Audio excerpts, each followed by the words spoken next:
جی میرا تعلق عقیدہ تو میرا یہی ہے کہ نبی صلی اللہ علیہ وسلم کو علم غیب نہیں تھا، البتہ کچھ شبہات جو پیش کیے جاتے ہیں ان کے بارے میں سوال تھا۔ جی سب سے پہلی جو حدیث جو پیش کی جاتی ہے ان کے دوارا، وہ ترمذی کی حدیث ہے کہ نبی کریم صلی اللہ علیہ وسلم نے اپنے رب کو خواب میں اچھی حالت میں دیکھا۔ تو اس میں ایک سند کی یہ الفاظ ہیں کہ فعلمت ما فی السماوات وما فی الارض، دوسری حدیث میں ہے فعلمت ما بین المشرق والمغرب، اور ایک میں ہے فتجلی لی کل شیء۔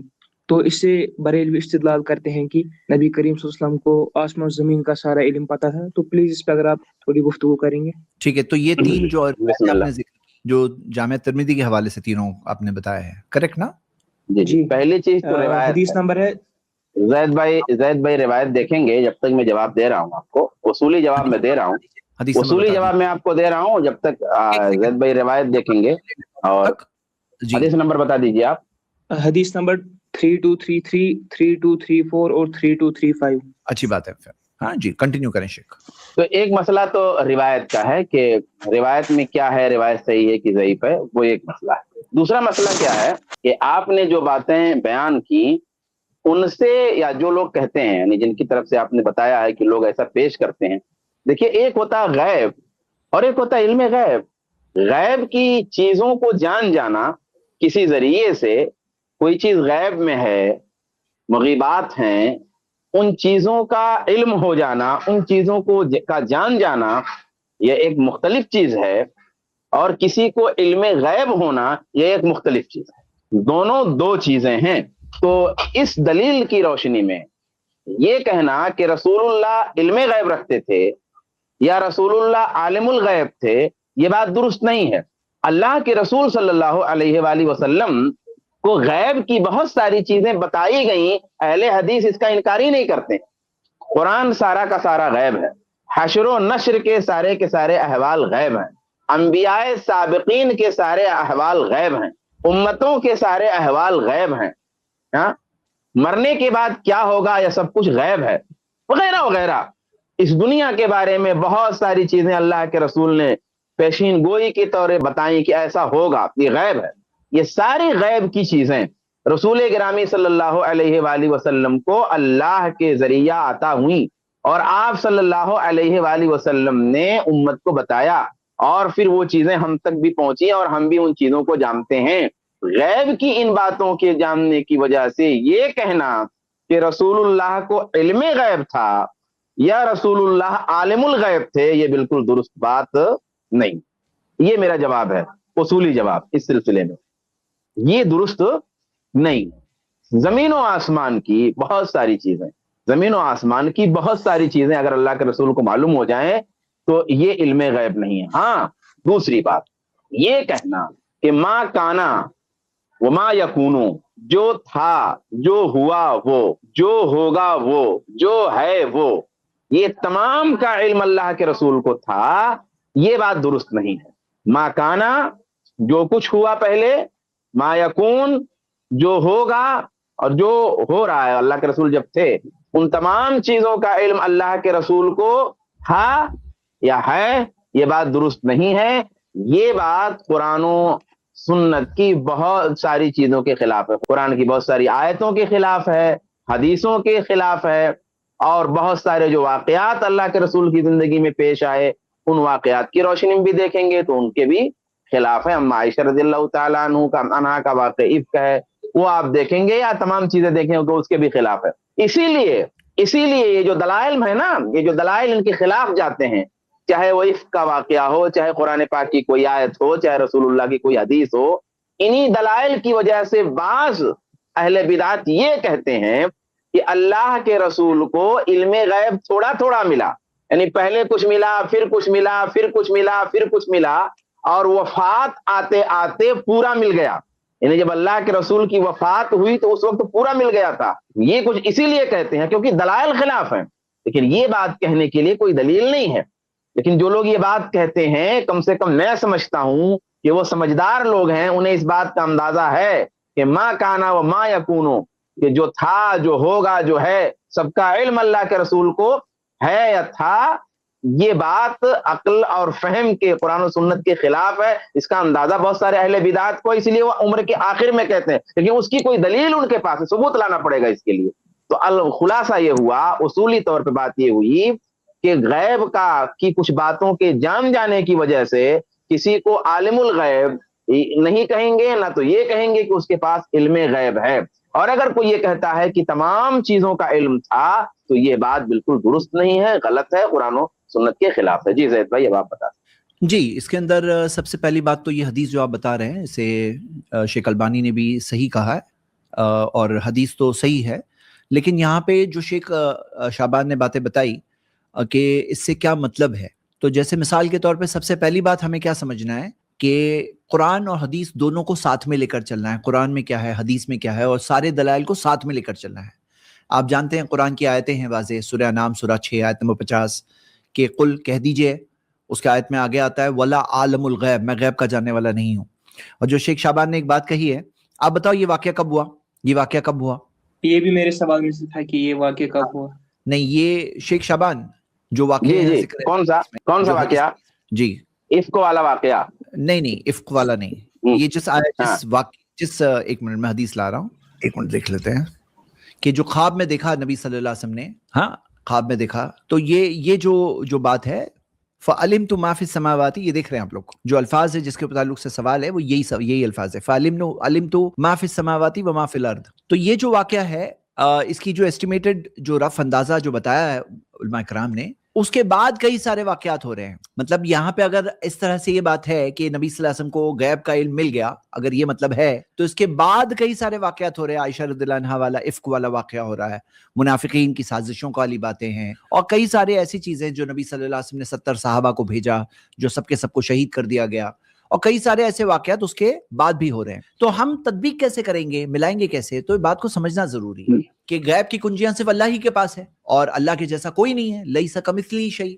اب یہاں تو اللہ کے رسول صلی اللہ علیہ وسلم کے پاس بھی اگر کوئی کہے گا اب آ گیا نبی صلی اللہ علیہ وسلم کے پاس بھی علم غیب، کوئی اگر اس طرح سے کہے گا تو اس کا جواب کیا ہے؟ سب سے پہلے غیب کی اطلاعات، کہ جو اطلاع ہو غیب کے امور کا اطلاع، کہ نبی صلی اللہ علیہ وسلم تک جو بات پہنچی کہ جو واقعات جو چیزیں ہیں، ہاں جو چیزیں ہیں اس کی اطلاعات جو نبی صلی اللہ علیہ وسلم تک پہنچی اور اللہ کے رسول صلی اللہ علیہ وسلم نے ہم تک بھی پہنچائی.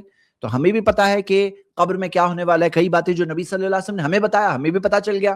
قیامت کے دن کیا ہونے والا ہے، قیامت سے پہلے کی نشانیاں جو سب غیبیات میں سے ہے، جنوں کے تعلق سے جو تمام جو چیزیں جو نبی صلی اللہ علیہ وسلم نے کوئی چیز چھپائی نہیں، اللہ کے رسول صلی اللہ علیہ وسلم نے جو کچھ سیکھا اللہ تعالیٰ کی طرف سے پایا سب پہنچا دیا. تو ہم تک بھی آ گئی وہ ساری اطلاعات، انفارمیشن. لیکن کیا اس کا یہ مطلب ہے کہ ہم بھی ابھی غیب کے علم جاننے والے ہو گئے؟ عالم الغیب کہیں گے ہمیں بھی کہ غیب کے جاننے والے ابھی ہم بھی ہو گئے، نبی صلی اللہ علیہ وسلم بھی ہو گئے. تو یہاں یہ بات کو سمجھنے کے لیے ایک مثال ہم لوگ دیتے ہیں. ایک مثال اس طرح سے کہ مان لو کہ ایک نابینا شخص ہے، اس کو کوئی بتاتا ہے کہ دیکھو یہ سامنے روڈ پر ہے نا، یہ لال گاڑی ہے، یہ لال گاڑی یہاں پر ہے سامنے روڈ پر. اب اس کو اطلاع مل گئی، انفارمیشن مل گئی کہ ہاں لال گاڑی ہے، لیکن جو دوسری 10 گاڑیاں کھڑی ہے اس کے بارے میں اس کو نہیں انفارمیشن ملی تو اس کو نہیں معلوم ہے. اس کا یہ مطلب نہیں کہ وہ ابھی حاصل کر سکتا ہے، دیکھ سکتا ہے کہ ہاں سمجھ سکتا ہے. وہ ایک انفارمیشن ملنے سے اس کا مطلب یہ نہیں ہو گیا کہ ابھی اس کے پاس پورا وہ احاطہ کر رہا ہے، اب وہ دیکھ سکتا ہے، اب مجھے معلوم پڑ گیا، اب دیکھنے کی شمتا میرے اندر آ گئی، کیپیسٹی آ گئی کیونکہ مجھے انفارمیشن مل گئی کہ لال گاڑی یہاں پر ہے. نہیں، اس سے 10 گاڑیاں دوسری گاڑیوں کے بارے میں کوئی اطلاع نہیں ہے، اس کے بارے میں کوئی انفارمیشن نہیں ہے، اس کے بارے میں اسے کچھ معلوم نہیں ہے. برابر بات سمجھ رہے ہیں؟ اب اللہ کے رسول صلی اللہ علیہ وسلم کو غیب کی اطلاعات ملی، انفارمیشن ملی، اس میں کون انکار کر رہا ہے؟ ہم تھوڑی انکار کر رہے ہیں، کوئی انکار نہیں کر رہا ہے.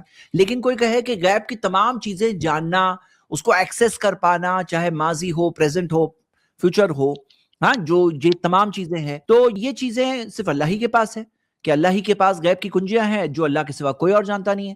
سورہ نام سورہ 6 آیت نمبر 159.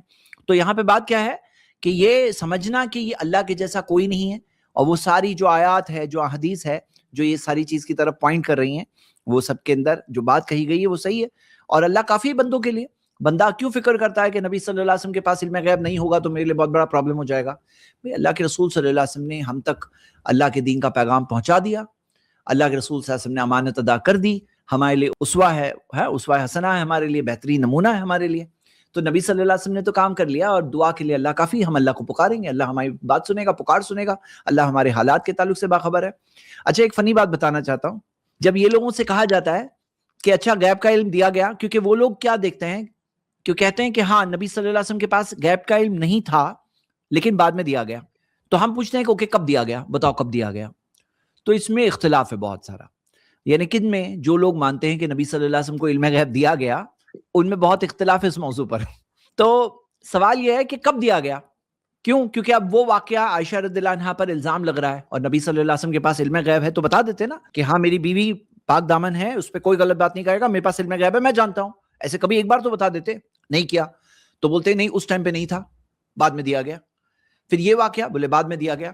تو ایک جواب میں نے سنا تھا, انہوں نے کہا کہ قرآن کی آخری آیت جب نازل ہو گئی اور آخری حدیث جو نبی صلی اللہ علیہ وسلم نے بتا دی اس کے بعد علم غیب دیا گیا.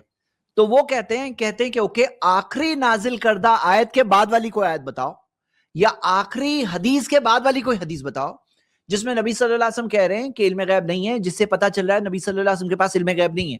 تو ہمارے پاس ویسی ہے, ہمارے پاس ویسی حدیث ہے جو حدیث حوض ہے بہت مشہور, کہ حوض کوثر پر نبی صلی اللہ علیہ وسلم پہنچیں گے اور وہاں پر جو بدعت کرنے والے آئیں گے حوض کوثر سے ان کو بھگا دیا جائے گا, اور اللہ کے رسول صلی اللہ علیہ وسلم کہیں گے انہم منی, یہ تو میرے ماننے والے ہیں.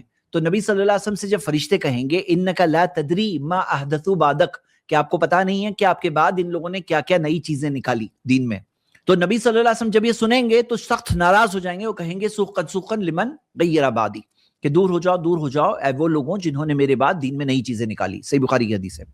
تو اللہ کے رسول صلی اللہ علیہ وسلم کے پاس تبھی بھی قیامت کے دن جو قرآن کی آخری نازل کردہ آیت کے بعد کا وقت ہے, آخری حدیث جو دنیا میں آئی اس کے بعد والا وقت ہے, قیامت کے دن کی بات ہو رہی ہے, تو اس وقت بھی نبی صلی اللہ علیہ وسلم کے پاس علم غیب نہیں ہے, کیونکہ انکا لا تدری کہہ رہے ہیں فرشتے, آپ نہیں جانتے, یعنی کہ نبی صلی اللہ علیہ وسلم کے پاس اس وقت تک بھی علم غیب نہیں ہے. تو پتا چلا کہ یہ جو انہوں نے پورا کنسپٹ نکالا نا کہ نبی صلی اللہ علیہ وسلم کو علم غیب بعد میں عطا کیا گیا, یہ پورا غیر ثابت شدہ, پوری طرح سے بوگس, یعنی کہ غیر ثابت شدہ بات ہے. یہ ان کی شرکیہ عقیدہ ہے کہ اللہ کے علاوہ اوروں کے پاس علم غیب ہے. جی شیخ شعبان. یہ مطلب یہ بھی مزید فنی یہ ہے کہ جب آخری حدیث کے بعد علم غیب دیا گیا اور آخری آیت کے بعد, تو ان کو پتا کیسے چلا کہ دیا گیا؟ بھائی اس کے لیے تو کوئی حدیث ہونی چاہیے, ان کو کیسے پتا چلا کہ کوئی حدیث ہونی چاہیے, کوئی آیت ہونی چاہیے, اب یا کسی صحابی کا کوئی قول ہونا چاہیے, ان تینوں میں سے کوئی بات نہیں, تو آپ کو کیسے پتا چلا کہ دیا گیا؟ اچھا, یہ روایت جو پیش کی گئی تھی اس سے ان کا مدعا ثابت نہیں ہوتا. مان لیجئے یہ روایت جس وقت ہے کہ مطلب اس وقت آپ کے لیے ساری چیزیں واضح ہو گئیں, تو لیکن ہمیشہ کے لیے تو اس میں کچھ نہیں ہے.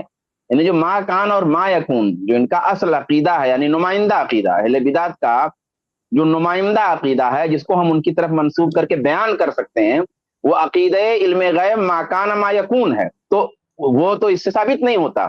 یعنی ان کا مدعا اس حدیث سے بھی ثابت نہیں ہوتا. باقی تو ساری وضاحتیں ہم لوگ کر چکے ہیں الحمدللہ اس سلسلے میں.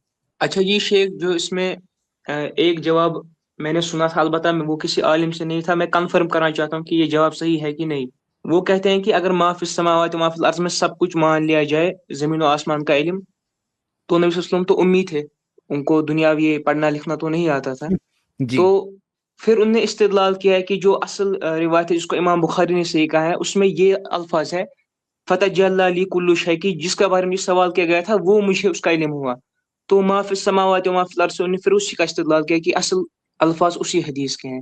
پھر سے بولیے حدیث نمبر بتائیے, صحیح بخاری کا کون سا نمبر بول رہے ہیں آپ؟ صحیح بخاری کی نہیں ہے, یہی جو 3235 اس کے جو دو حدیث آ گیا ہے. اوکے 35 والی حدیث. ہاں اس میں فتجلی لی کل شیء. سوال کے تعلق سے آپ بھی کچھ اور اضافہ کرنا چاہیں تو ہم استفادہ کریں گے آپ سے بھی. نہیں وہ شیخ نسیم آ گئے کیا؟ ہاں جی جی جی. نہیں بس میں مطمئن, میں جواب سے مطمئن ہوں. خالی مجھے لاسٹ میں یہ ایک سوال تھا, اس کے بعد انشاءاللہ میں وہ روایت جو بتا رہے ہیں آپ نا, وہ اس پر میری نظر نہیں ہے کہ اس کے بارے میں کو وضاحت دے سکوں. 3235 تو جواب تو وہی ہے جو میں نے بتایا, لیکن اسپیشل روایت پر وہ اطلاع مجھے نہیں ہے, تو اس کو میں جوڑ کر کے کچھ کہہ نہیں سکتا اس کے بارے میں. لیکن یہ بات ہے کہ جو موضوع ہے وہ الفاظ جو روایت کے ہیں, روایت کے جو الفاظ ہیں وہ الفاظ اسی موضوع سے متعلق ہیں جو اس روایت میں زیر بحث ہے. اسی لیے میں نے کہا کہ ما کانا ما یکون جو ان کا نمائندہ عقیدہ ہے, اس کے لیے اس میں مدد نہیں ہے, اس عقیدے کے لیے ان کے لیے اس میں کچھ بھی موجود نہیں.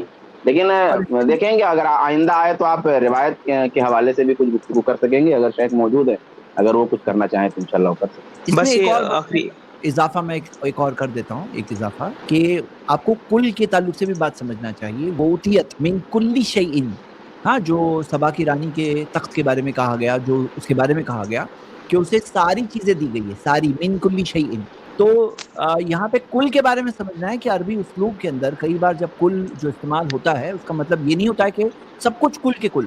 جیسے ایک اور مثال ہے، اور بہت مشہور مثال جو دی جاتی ہے، تدمر کل شیء، جو قوم عاد کو جب ہلاک کیا گیا، ہاں، تو ان کے تعلق سے کہا گیا کہ تدمر کل شیء، جو ہوائیں جو چلی اس نے ساری چیزوں کو ختم کر دیا سوائے ان کے گھروں کے. تو یعنی سب چیزیں ختم ہو گئی تو گھر کیسے بچیں؟ تو اس بارے میں امام سبکی کی ایک کتاب ہے احکام الکل وما علیہ تدل. تو عام طور پہ یہ سوال جو غیر مسلم اعتراض اٹھانے والے جب پوچھتے ہیں یہ سوال تو ان کو کل کی معنی بتائی جاتی ہے کہ عربی زبان میں کل کا مطلب ہم دیکھتے ہیں کہ اس میں جو تمام جو ایویڈنسز ہے اس سے کئی بار وہ کس سینس میں استعمال ہوتا ہے. تو ساری آیات احادیث کو ملا رہے ہیں تو بات تو سمجھ میں آتی ہے کہ نبی صلی اللہ علیہ وسلم کو کئی غیب کی اطلاعات دی گئی اور اللہ کے رسول صلی اللہ علیہ وسلم نے وہ غیب کی اطلاعات ہم تک بھی پہنچائی، کیونکہ کوئی چیز دین کی باتیں نبی صلی اللہ علیہ وسلم نے چھپائی نہیں ہم سے، پیغام پورا کے پورا پہنچا دیا. اور وہ جاننے سے یہ ثابت نہیں ہوتا ہے کہ نبی صلی اللہ علیہ وسلم کے پاس علم غیب تھا، جیسے کہ بعض لوگ ایسا سمجھتے ہیں. اچھا، جو شریعت سے جو متعلق ہے، شریعت سے، وہ تو کل کے کل اللہ کے رسول کو بتایا بھی گیا اور اللہ کے رسول نے پہنچایا بھی.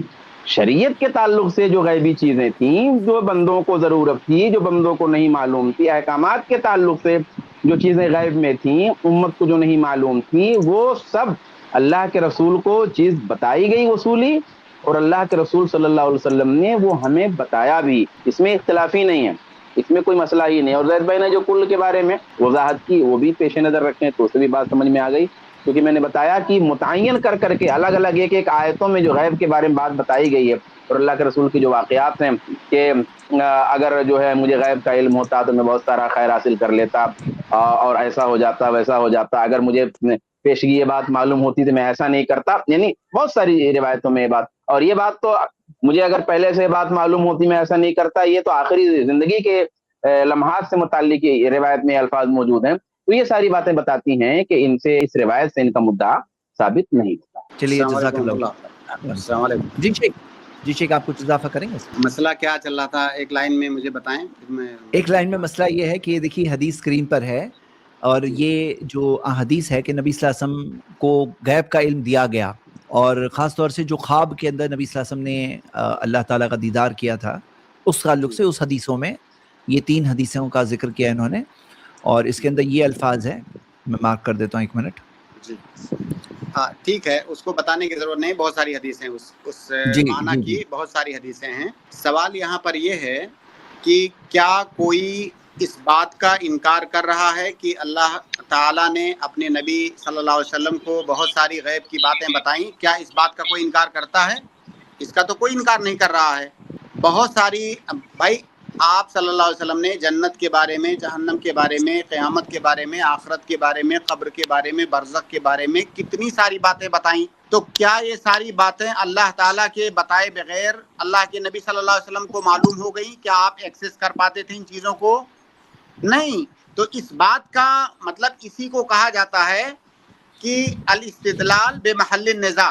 جس پوائنٹ پر سارے لوگوں کا اتفاق ہے اس سے آپ استدلال نہیں کر سکتے.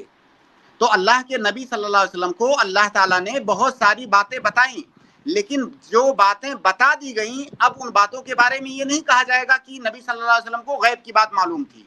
بتا دیے جانے کے بعد وہ غیب کی بات کہاں رہ گئی؟ کیونکہ اللہ تعالیٰ نے بتایا. ہمیں بھی آپ ایک دنیاوی مثال لے لیں، کئی ساری چیزیں ایسی ہوتی ہیں جو ہم سے بہت دور ہوتی ہیں، لیکن اگر ہمیں بتا دی جاتی ہے اس بات کا پتہ چل جاتا ہے. تو جب تک ہمیں نہیں بتائی گئی تھی وہ چیز تب تک ہمارے لیے غیب تھی. اب بتا دی گئی تو وہ غیب نہیں ہے کیونکہ ہمیں کسی نے بتایا. تو اللہ کے نبی صلی اللہ علیہ وسلم بیشتر احکام شریعت کے وہ تو سب غیب ہی تھے ہمارے لیے. تو اللہ تعالیٰ نے اپنے نبی کو جب بتایا تب اب اس کے بارے میں یہ نہیں کہا جا سکتا کہ نبی صلی اللہ علیہ وسلم کو غیب کا علم تھا. دوسری بات یہ کہ اہل السنہ والجماعہ کا ایک عقیدہ ہے کہ ہماری شریعت کے اندر جو نصوص ہیں، چاہے قرآن کے اندر چاہے احادیث کے نصوص، ان میں جو متشابہ نصوص ہیں، ان متشابہ نصوص کو سمجھنے کے لیے ہم محکم نصوص کی طرف جائیں گے. قرآن کریم کے متعدد محکم نصوص ہیں جو آپ لوگوں نے بتائے بھی ہوں گے، جہاں پر واضح طور سے اللہ تعالیٰ کہہ رہا ہے کہ غیب کا علم صرف اللہ کو ہے. اس میں کوئی مطلب احتمال نہیں ہے, کسی معنی کا کوئی احتمال نہیں ہے کہ اللہ تعالیٰ کے پاس اللہ کے علاوہ غیب کا علم کسی کے پاس نہیں ہے. باقی یہ جو سارے ادلہ پیش کیے جاتے ہیں, ان ادلہ پر تو یہ احتمال واقع ہے نا کہ اللہ تعالیٰ نے بتایا تو آپ کو پتہ چلا, کیونکہ ایسے بے شمار واقعات ہیں جہاں پر اللہ کے نبی صلی اللہ علیہ وسلم کو اگر غیب معلوم ہوتا تو فلاں چیز نہ ہوتی. جیسے ایک دو چیزیں میں بتاتا ہوں. ایک تو ابھی آپ نے حوض کوثر والی روایت آپ نے سنایا, اللہ کے نبی صلی اللہ علیہ وسلم, وہاں صاف طور سے پتہ چل رہا ہے کہ نبی صلی اللہ علیہ وسلم کو اس کا علم نہیں تھا. ایک واقعہ ہے ماعز اسلمی رضی اللہ تعالی عنہ کا, جن سے زنا کا جرم سرزد ہو گیا تھا, اور ان کی پاکی دیکھیے, ان کا تقوی دیکھیے کہ وہ اللہ کے نبی صلی اللہ علیہ وسلم کی خدمت میں حاضر ہو جاتے ہیں کہ مجھے پاک کیجیے. وہ جب آتے ہیں تو کہتے ہیں طہرنی, مجھے پاک کیجیے. نبی صلی اللہ علیہ وسلم کے پاس اگر غیب کا علم ہوتا تو نبی صلی اللہ علیہ وسلم فوراً سمجھ جاتے کہ یہ کس چیز سے پاک کرنے کی بات کر رہے ہیں. نبی صلی اللہ علیہ وسلم نے ان سے الٹا پوچھا کہ کس چیز سے تمہیں پاک کروں. آپ بتائیے کہ اگر نبی صلی اللہ علیہ وسلم کے پاس غیب کا علم تھا تو پوچھنے کی کیا ضرورت تھی کہ کس چیز سے پاک کروں. صحابہ کرام کو کریں کہ ان کو سونک کر کے دیکھو کہیں شراب کے نشے میں تو نہیں ہے, بھیج کر پتہ کروا رہے ہیں لوگوں سے کہ کہیں ان کو پاگل پن کا دورہ تو نہیں پڑتا ہے. اگر اللہ کے نبی صلی اللہ علیہ وسلم کو غیب کا علم تھا تو یہ ساری چیزیں تو آپ کو معلوم ہونی چاہیے. اسی طرح سے ایک حدیث ہے, اللہ کے نبی صلی اللہ علیہ وسلم فرماتے ہیں, بہت مشہور حدیث ہے قضا کے باب میں, آپ فرماتے ہیں کہ انکم تختصمون الیہ, تم لوگ اپنے لڑائی جھگڑوں کے معاملات کو, اختلافات کے معاملات کو میرے پاس لے کر آتے ہو کیونکہ میں قاضی ہوں. وَلَعَلَّ بَعْضَكُمْ أَن يَكُونَ أَلْحَنَ بِحُجَّتِهِ مِنْ بَعْضٍ. نبی صلی اللہ علیہ وسلم کہہ رہے ہیں ہو سکتا ہے تم میں سے کوئی آدمی دوسرے سے زیادہ چرب زبان ہو. دوسرا آدمی جو حق پر ہے وہ چرب زبان نہیں ہے, اس لیے اپنی بات وہ ٹھیک ڈھنگ سے پیش نہیں کر پا رہا ہے. جو آدمی باطل پر ہے وہ چرب زبان ہے, ہو سکتا ہے اپنی چرب زبانی سے وہ اپنی حقانیت ثابت کر دے. وَأَنَا أَقْضِي عَلَى نَحْوِ مَا أَسْمَعُ, اور میں سن کر کے جو میں سنوں گا اس کی روشنی میں فیصلہ کر دوں گا. تو اگر میں کسی کے حق میں نے غلط فیصلہ کر دیا تو یہ نہ سمجھے کہ وہ حق اس کے لیے ثابت ہو گیا. انما اقطع له قطعة من النار, میں اسے جہنم کا آگ کا ایک ٹکڑا دے رہا ہوں. آپ بتائیے کہ ایسی جگہ پر جہاں پر لوگ اپنے اختلافات, اپنے لڑائی جھگڑوں کو لے کر نبی صلی اللہ علیہ وسلم کے پاس آ رہے ہیں, کیا وہاں پر علم غیب کے استعمال کی ضرورت نہیں ہے؟ یہاں پر تو سب سے زیادہ ہے کہ غیب کے علم کا استعمال کر کے نبی صلی اللہ علیہ وسلم یہ سمجھ جائیں کہ کون آدمی حق پر ہے کون باطل پر ہے. اور نبی صلی اللہ علیہ وسلم یہ کہہ رہے ہیں کہ مجھے نہیں پتا چلے گا کون حق پر ہے کون باطل ہے, میں جیسا سنوں گا ویسا فیصلہ کروں گا. تو جو چرب زبان ہے وہ اپنی چرب زبانی سے یہ نہ سمجھے کہ وہ حق پر ہے. تو آپ بتائیے ان حدیثوں کا کیا جواب ہے؟ اسی طرح سے اور بہت سارے واقعات ہیں اللہ کے نبی صلی اللہ علیہ وسلم کی احادیث کے اندر آپ ڈھونڈیں گے تو بہت سارے ایسے واقعات ملیں گے. یہاں پر خلاصہ یہ ہے کہ صرف یہ لوگ جو علم غیب کے بارے میں ادلہ پیش کرتے ہیں کہ اللہ کے نبی صلی اللہ علیہ وسلم نے فلاں چیز کی خبر دے دی, بھائی ایسی سینکڑوں چیزیں ہیں احادیث کے اندر جس کی خبر نبی صلی اللہ علیہ وسلم نے دی, آپ کو پہلے خبر نہیں تھی, وحی کے ذریعے سے نبی صلی اللہ علیہ وسلم کو بتایا گیا. تو اس کا تو کوئی نہیں انکار کر رہا ہے. اگر مطلق غیب ہوتا تو اللہ کے نبی صلی اللہ علیہ وسلم یہ سارے واقعات جو نبی صلی اللہ علیہ وسلم کی سیرت میں بھرے پڑے ہیں وہاں پر نقصان نہیں اٹھا. غزوہ احد کے اندر دیکھ لیجئے 70 صحابہ شہید ہو گئے. نبی صلی اللہ علیہ وسلم کو اگر پتا تھا کہ ایسے ایسے ہونے والا ہے, کیا اتنا بڑا نقصان نبی صلی اللہ علیہ وسلم اٹھاتے؟ قطعاً نہیں. غزوہ بدر کے اندر وہ قافلہ جو ابو سفیان رضی اللہ تعالیٰ عنہ جو اس وقت کافر تھے, ان کا قافلہ دوسرے راستے سے ہو کر کے نکل گیا. اللہ کے نبی صلی اللہ علیہ وسلم کا علم غیب کہاں تھا؟ کیوں نہیں ان کو دوسری طرف سے جا کر کے گھیر لیا اللہ کے نبی صلی اللہ علیہ وسلم؟ سوال جی. ان سارے واقعات کا کیا کسی کے پاس جواب ہے؟ کوئی جواب نہیں ہے. شیخ تھوڑا سا مائک قریب لے لیجیے معذرت, کیونکہ وائس تھوڑی کمزور آ رہی ہے جی. اچھا جی, آپ کچھ بول رہے تھے بھائی؟ اجازت ہو تو آج ایک حدیث تھی جو میں ڈاکٹر نسیم صاحب سے بیان کرنا چاہتا, لیکن یہ اس موضوع کے بارے خالی میں بیان کرنا چاہتا ہوں, پھر یہ جواب کب دیں؟ یہی اسی پہ ہے کہ دوسرے پہ ہے؟ اس کے نزدیک ہے, اس کے نزدیک ہی ہے. ہاں اسی کے, یعنی اسی غیب سے متعلق ہے. ہاں غیب سے متعلق ہے. ٹھیک ہے, آپ پیش کیجئے گا. ابھی ایک پوائنٹ اور تک مکمل ہو جائے. اس میں نے بھی وہ لفظ استعمال کیا تھا اور شیخ نے بھی کہ بھئی اللہ کے بتانے سے یا اللہ کی عطا سے رسول اللہ صلی اللہ علیہ وسلم کو کوئی چیز معلوم ہو جائے, کوئی چیز بتا دی جائے. یہاں پہ ایک جو اہل بدعت فراڈ کرتے ہیں کہ اللہ کی عطا کا نام لے کر کے پھر بہت کچھ ثابت کرنے لگتے ہیں. جیسے کہتے ہیں کہ بھئی کیا یہ ممکن نہیں ہے کہ جیسا آپ خود اہل حدیث کہتے ہو کہ بھی اللہ کی عطا سے، اللہ کے بتانے سے، اللہ کے رسول صلی اللہ علیہ وسلم نے حشر و نشر کے احوال بتا دیے، یا اللہ کے بتانے سے اللہ کے رسول نے قرآن بتایا، وغیرہ وغیرہ تمام جو میں نے بھی ذکر کیا اور مشائخ نے بھی ذکر کیا تفصیل سے. تو اسی طرح وہ کہتے ہیں کہ اللہ کی عطا سے رسول اللہ صلی اللہ علیہ وآلہ وسلم کو تمام چیزوں کا غیب ہونا، علم ہونا، تمام غیوب کا علم ہونا. میں نے بتایا کہ یہ قرآن و سنت کے خلاف ہے. اسی طریقے سے انہی میں سے بہت سارے لوگ یہ کہتے ہیں، اور اگر کہتے نہیں ہیں تو پریکٹیکل میں اسی پر ان کا عمل ہے کہ اللہ کی عطا سے، اللہ کے فضل سے رسول اللہ صلی اللہ علیہ وآلہ وسلم کو صفت علم غیب حاصل ہو جانا. یاد رہے شرک ہے.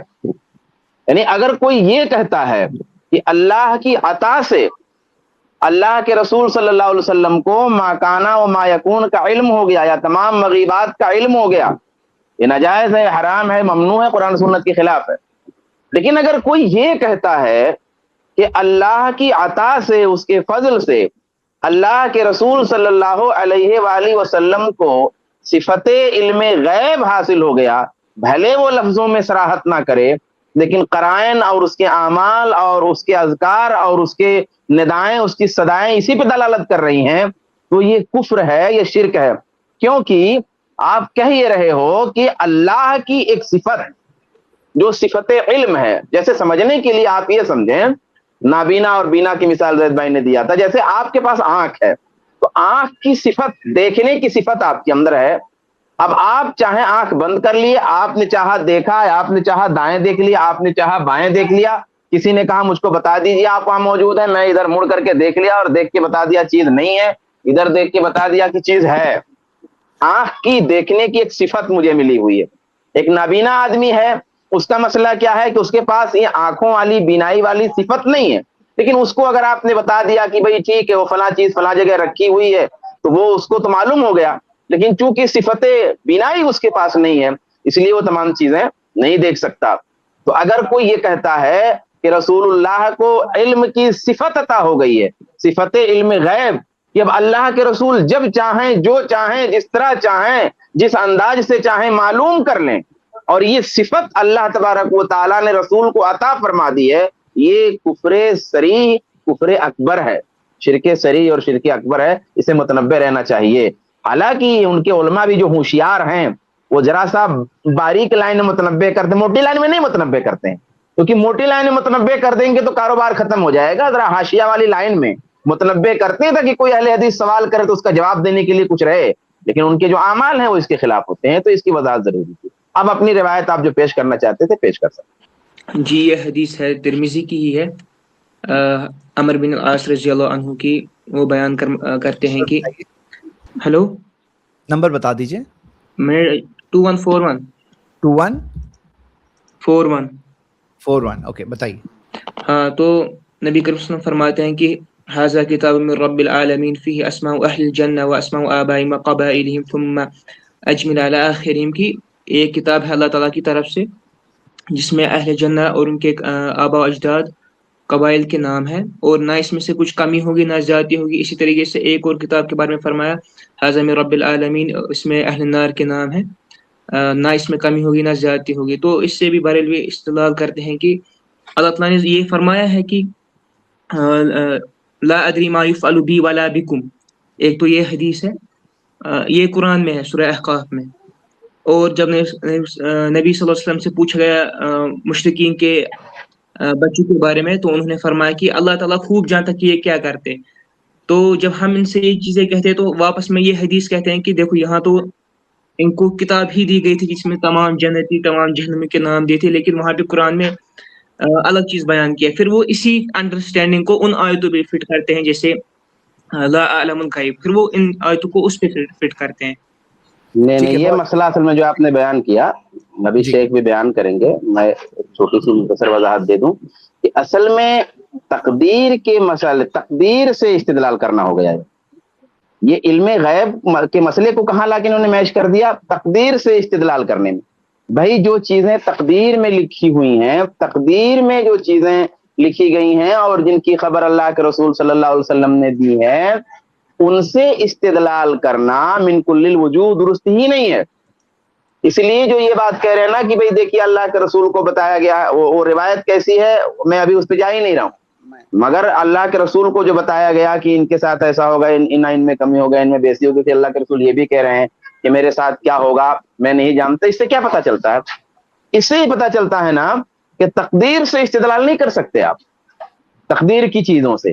تو یہ اس سے غیب کا اصول نہیں معلوم ہوتا کہ اللہ کے رسول کو یا تواضع کے طور پہ کہہ رہے ہیں کہ میں نہیں جانتا میرے ساتھ کیا کیا جائے گا، تمہارے ساتھ کیا کیا جائے گا، حالانکہ اللہ کے رسول جانتے ہیں کہ کیا کیا جائے گا اور کیا نہیں کیا جائے گا. نہیں، یہ استدلال بالکل درست نہیں. اصولی بات یہی ہے کہ اللہ تبارک و تعالیٰ کس کے ساتھ کیا کرے گا کیا نہیں کرے گا، حتمی طور پہ یہ بات نہیں کہی جائے گی. تقدیر سے استدلال کرتے ہوئے یہ بات نہیں کہی جائے گی. حالانکہ اللہ کے رسول صلی اللہ علیہ وسلم نے صحابہ کرام کو جنت کی بشارت دی تھی، تو کیا صحابہ کرام نے جنت کی بشارت سے دلیل پکڑتے ہوئے گناہ کرنا شروع کر دیا؟ کیا عشر مبشرہ نے تقدیر کی جو بات کی خبر اللہ کے رسول نے ان کو بتائی تھی یہ جنت میں ہے، اب جنت میں ایک بار اللہ کے رسول نے کہہ دیا تو وہ جنت میں ہے، تو کیا اس کا مطلب یہ ہو گیا کہ صحابہ کرام اس سے یہ دلیل پکڑتے کہ گویا معصیت کے لیے اس تقدیر کی خبر میں ان کے لیے دلیل ہے؟ تو تقدیر کی جو باتیں ہیں، جو روایتیں ہیں، ان سے استدلال اس طریقے سے کرنا جائز نہیں ہے. بعض مقامات پر جواز کی گنجائش ہے شروط کے ساتھ، جیسے حضرت آدم والے قصے میں معراج میں موجود ہے، اس کی علماء نے وضاحت کی ہے. تو بہرحال یہ میرا جواب تھا. اب وہ شیخ بھی موجود ہیں، وہ بھی اس کے بارے میں وضاحت کریں گے انشاءاللہ. جی شیخ آپ بتائیں پہلے. ہاں، یہ حدیث میرے سامنے ہے، ہاں عبداللہ ابن عمرو بن العاص رضی اللہ تعالی عنہ کی حدیث ہے. وہ کہتے ہیں کہ خرج علینا رسول اللہ صلی اللہ علیہ وسلم وفی یدہ کتابان، نبی صلی اللہ علیہ وسلم آئے اور آپ کے ہاتھ میں دو کتابیں تھی. فقال اتدرون ما هذان الکتابان، کیا تمہیں پتہ ہے دونوں کتابیں کیا ہیں؟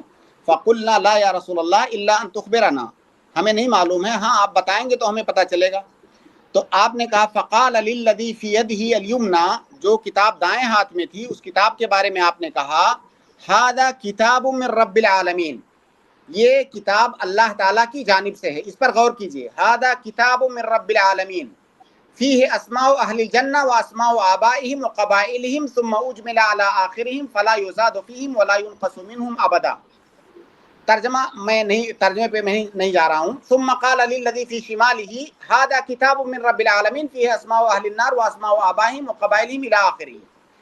آپ غور کیجئے کہ اللہ کے نبی صلی اللہ علیہ وسلم نے اس کتاب کے بارے میں کیا کہا کہ یہ اللہ رب العالمین کی جانب سے ہے. تو اگر اس سے علم غیب پر استدلال کیا جائے تو قرآن کریم بھی اللہ رب العالمین کی جانب سے ہے، اور ہمارے پاس آنے سے پہلے کیا وہ غیب تھا کہ نہیں؟ اللہ کے نبی صلی اللہ علیہ وسلم کے پاس آنے سے پہلے قرآن اور قرآن کے اندر جتنے بھی مضامین ہیں سب اللہ کے نبی صلی اللہ علیہ وسلم کے لیے غیب تھے کہ نہیں؟ وہ سب غیب تھے. تو بھائی اس کا کوئی نہیں انکار کر رہا ہے کہ اللہ رب العالمین نے اپنے نبی کو جو غیب کی باتیں بتائیں اس کا علم اللہ کے نبی صلی اللہ علیہ وسلم کو ہو گیا، اس پر کسی کا اختلاف نہیں ہے. آپ ایک بات یاد رکھیں کہ آیان کا علم ہونا یہ الگ بات ہے اور عام علم غیب کا علم ہونا یہ الگ بات ہے. نبی صلی اللہ علیہ وسلم کو آیان کا علم تھا. آیان سے مراد کچھ خاص چیزیں جو اللہ رب العالمین نے اپنے نبی صلی اللہ علیہ وسلم کو غیب کی باتیں بتائیں وہ آپ کو پتہ چل گئیں. لیکن اگر آپ عام اس علم غیب کی صفت کو اللہ کے نبی صلی اللہ علیہ وسلم کے لیے ثابت کریں گے تو اللہ تعالیٰ کو بتانے کی ضرورت کیا تھی ان چیزوں کی؟ ایک ہی بار اللہ کے نبی صلی اللہ علیہ وسلم کو علم غیب دے دیا، خلاص پھر آپ اللہ کے نبی صلی اللہ علیہ وسلم کو ضرورت ہی نہیں ہے اللہ تعالیٰ سے کچھ جاننے کی، کیونکہ آپ کے پاس سارا علم غیب آ چکا ہے. تو آیان غیب کا علم ہونا یہ الگ بات ہے اور عام علم غیب ہونا یہ الگ بات ہے. ہم جس چیز کا انکار کر رہے ہیں وہ یہ کہ اللہ کے نبی صلی اللہ علیہ وسلم کو تمام غیب باتوں کا علم نہیں تھا، عام علم غیب نہیں تھا. آیان جو تھے اس کا علم اللہ کے نبی صلی اللہ علیہ وسلم کے پاس تھا، اور اس کی سینکڑوں نہیں، میرے خیال سے اس کی ہزاروں مثالیں